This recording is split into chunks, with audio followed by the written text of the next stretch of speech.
Hey everybody, before we get into this 10-minute review of Captain Marvel, I just want to let you know about our sponsor. It's a movie called Sir John A. and the Curse of the Anti-Quenched. You can check it out on iTunes, Amazon, or wherever you get your movies. Check out curseoftheantiquenched.com. All right, we're going to get into this review of Captain Marvel, and I'm hitting the 10-minute timer now. All right. So, I didn't love it, but I didn't hate it. Yeah, me too. It falls within better than some Marvel movies, but not the best. Yeah, and then that's fine. We obviously have a high standard, and Exactly. it's hard coming off of Infinity War. I guess Ant-Man and the Wasp came out after Infinity War too. It did. And there is there's that meme online where it's like the guy and his girlfriend, but he's checking out the other hot chick going the other way. Yeah. It's a bit like that, right? Like she is the movie we're watching now, Ant-Man or Captain Marvel, and the one that he's looking at is Infinity or Endgame. Yeah, we're really. all just waiting for Endgame. Exactly. This is someone had brought up the fact it's like just a regular episode in the MCU. You know what I mean? It's not a particularly great episode. It's an okay episode to get you to that good story arc you're waiting for. And I mean, before I give my gripes about and things that I didn't like about it, I will say costume is amazing. Brie Larson is amazing. The de-aging on Agent Coulson and Samuel L. Jackson. I thought Samuel L. Jackson and even Lee Pace as Ronan. It's all pretty good. I thought... Not pretty good. It's amazing. It should win the Oscar this year for VFX. I did think that Samuel L. Jackson has I couldn't even tell. I thought I was watching Die Hard 3. Exactly. Yeah. I will say Coulson was felt a little shiny and a little bit too caked up. To me, it all looked amazing. To me, a little bit. But Samuel L. Jackson I thought was fantastic in it. Things I liked about the movie was the inclusion of Samuel L. Jackson. I think it adds an extra layer to the movie that I think if it was just her, and I'm not saying anything pertaining to the sex. It's just it's a character we've been wanting to know more about for a while now. You mean Fury? Fury, yeah. And we finally get to see a little bit of some insight into him, and I really enjoyed that. And I mean, anytime Samuel L. Jackson's on screen, he's usually pretty fun. Yeah. So things I didn't understand.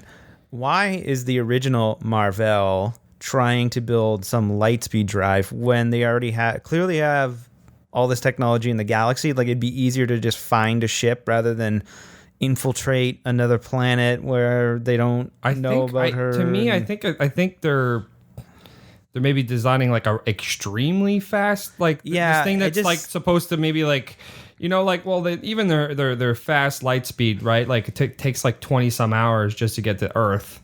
Maybe this thing is instant, right? This thing will bring them to the Stargate universe kind of far into the galaxy. I know they're using portals and whatnot, but it just seemed like they could have. Yeah, no, I get it. If it was time, that I think would have made more sense. If it was an actual time-based ship, right. And the reason why. Again, where the hell is Captain Marvel then? If aliens came through a portal, you don't think, even though, Sam Jackson's character is he's told only use it in an emergency. Right. It was looking pretty bleak there in in the first Avengers, but I was thinking that so too, if she's right? In time, maybe. You know what I mean? And then that's the safest place to put the scrolls. I mean, maybe is somewhere in time. We won't know really until Endgame as to where the hell she went. But I guess that's I guess it's not really a plot hole, but it does add some questions to it. The other thing I was thinking about too is they could have easily put Peggy Carter in there, and that would have been really cool. That could have been fun. And she was still kind of active, even though she was still. And at the end, when they're we got to start looking for more, hype people to defend the Earth. I think that's when maybe Coulson could have been there's Captain America might be frozen up in the ice. And they don't need to say something as silly as that, but just how here's one thing I liked about the movie is it didn't feel like Solo. Meaning or episode 3 where it just it's a prequel And it does have retcons, but the retcons aren't really ruining anything. It doesn't add too much questions to it, and it felt natural, right? It's like for example, Solo. Spoiler: they ask him like, "Oh, what's your last name?" "Oh, you don't have one. Let me put down Solo." It just felt like cringy. It's like, oh. Yeah, ew. That was gross in Solo. Right? But then in this one, for example, the Avenger thing, I felt natural. Yeah, I don't know. That part I was like, oh, okay. I kind of gave it a bit of an eye roll. I was like, well, but not as like it felt more natural. Like I didn't have a natural. I was like, oh, okay. Yeah. Sure. Or like the cat. The cat, I saw the cat stuff coming a million miles away. Me too. I had a feeling you see him, you're like, you know what? Wouldn't it be really funny if, spoiler, the cat, ruins his eye and turns out, well... The internet called it a million miles away, too. Yeah, it was pretty obvious. I thought what they were going to do, which would have been funny, they did it once. It's like he gets hit in the eye constantly throughout the movie. Well, and nothing... I know, they kind of play on that at the beginning, right? Like, how's your eye? It's fine. Yeah. But apparently there's a few things. I don't know much about the comics. Like, apparently there's some things that they did change. Like, the original Mar-Vell is actually supposed to be a man. Yeah, that they thought Mar-Vell was... The fans all thought Mar-Vell was Jude Law. Yeah, I although I did know that Jude Law was a bad guy because the trailers make it out to be. So yeah, like, the whole time I'm like, see him, like it's just a matter of time before he's going to be the bad guy. Exactly. I didn't like that. I didn't like. I felt like that was off. Yeah, that part. I will say the other thing in the different from the comics is the Skrulls are the bad guys. Yeah, and they flip that. But I like that because if for comic fans they see it, they're expecting it, and all of a sudden they kind of turns them on their head. Yeah, I still feel like they're going to move into Secret Wars eventually. Yeah, I think they're so too. I really like Ben Mendelsohn. Yeah, he's good. I like him Star Wars. Yeah, he's in Star Wars, Ready Player One. He's in a lot. I remember like watching and you see him as the Skrull, right? And I'm like, how do I know that guy? Yeah. Like where? Like I know I hear his voice, and then when he showed up as the boss, I was like, okay, it's like he's the guy. Okay, he's just. I thought that was interesting, right? Like yeah, that was fine. Also, okay, so Captain Mar-Vell on Earth.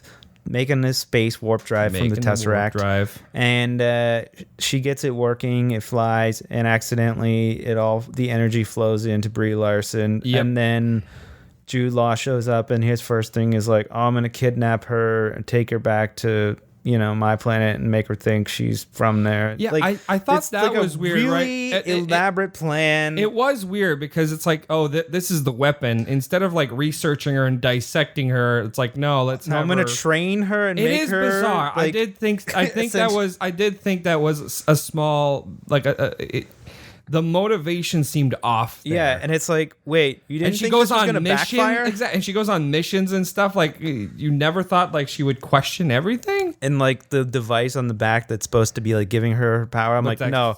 I'm like, that's so stupid. That adds another layer of like, if that thing's supposed to give her power, why does no one else have it? Yeah, I think later on, I think they mentioned that it's supposed to control her, like help her control the powers. Because yeah, like but she came out of nowhere. It was there to restrict her. Yeah, and like, fuck off. That part, I was like, really? That's the best you could come up with at Disney?